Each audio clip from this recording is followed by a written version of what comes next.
So by 1940, France is gone. It's just Britain. Japan is angry that the United States has stopped trade with them, and Roosevelt is like, "Oh my God, friends, we really have to prepare more. So like we literally need to help Britain. They are by themselves. What can we do?" So it's a change beginning in 1940, 1939, 1940. The United States is going to start changing its foreign policy from that of neutrality to So the first was the cash and carry policy. So Britain, they still control the seas because they have a very, very powerful navy, and they need help. So the United States stops its embargo, stops the neutrality acts, and they say that Britain, since they still have a navy, if they want to, they can come to Canada, and we would put our, like, if they needed to get some weapons or some food stuff, then they could bring their own ships to port in Canada, and we would fill their ships up with supplies that they need, guns, maybe anything that they need. We would fill those ships up if they paid in cash. So they had to have the money to purchase the things. And again, FDR got over this by saying that they would get that stuff in Canada. So we technically wouldn't be a part of the war. We're still neutral, but we strongly favor Britain. We really didn't trade with Germany. We said we would do it with anybody at war, but we really only did it with Britain because Britain had control of the seas. You do have the Germans trying to use their U-boats or submarines to blow up the ships and stuff. And one ship actually came so close during the war to the Outer Banks. That's the closest that they actually did come, the Outer Banks, North Carolina. So in 1940, we're doing this. Also in 1940, to also increase our preparedness and our readiness, the Selective Service Act was implemented again, so the draft starts again in 1940.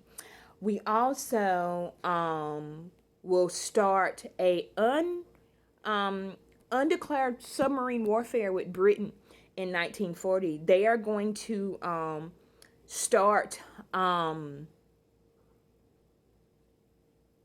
like literally blowing British ships up, and we are going to be involved in some of those entanglements as well.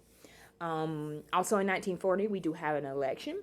Wendell Winkley actually runs against the president as a person who is going to be anti-war, and but he does lose to the president. And so for the first time in history, United States president will be serving 3 terms as opposed to the 2. And this is going to be before the 22nd Amendment to 2 term, which was implemented after World War II so that no other president could serve more than 2 terms. So during this time period when Roosevelt feels that the nation will be in war soon, he starts to prepare the nation for war. One of the things that he decides to do is to issue several, Roosevelt was very well known for his speeches, and one of his most famous speeches is going to be the For Freedom speech, where he said that the United States should be lending money to Britain now, not just doing the cash and carry policy, but actually lending money and lending arms if they need it. Because the United States, just like President Wilson had said, we need to fight for democracy. He believed that the United States, as the perennial democracy, should make sure that every person in every corner of the world had 4 freedoms. And these 4 freedoms were freedom of speech, freedom of religion, freedom from want, and freedom from fear. Roosevelt famously said the only thing during the Great Depression, the only thing that we have to fear is fear itself. So that's something that you guys should, what we're doing right now, the only thing you have to fear is fear itself. Things seem worse if you are too afraid and you don't know what's going on. So this is just also something to remember from what we're going on right now in our country in 2020. Um, so after his For Freedom speech, Roosevelt also persuades Congress to change the foreign policy again. Again, we went from neutrality to cash and carry, now to lend and lease.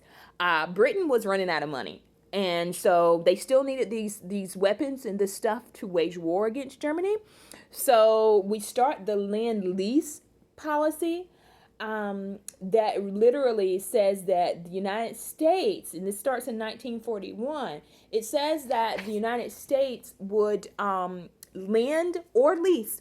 So we would give or lease, like a loan out military supplies, money, food, all this other stuff to Britain and to any nation at war with a nation who was not a democracy. And then FDR is going to meet Winston Churchill, who was by now the Prime Minister of Great Britain. He is actually going to meet him on a ship in the middle of the Atlantic Ocean. And on this ship, both of these two men will start the foundation for the United Nations. This foundation was called the Atlantic Charter. It's called the Atlantic Charter because it was set on the Atlantic Ocean.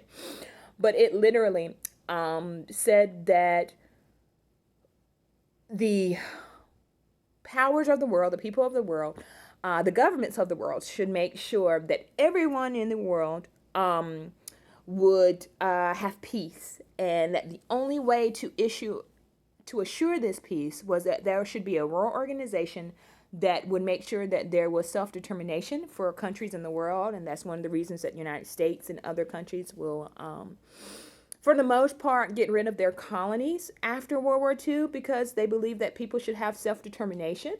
They also believe that there should be no territorial expansion, and that there should be freedom of the seas and free trade.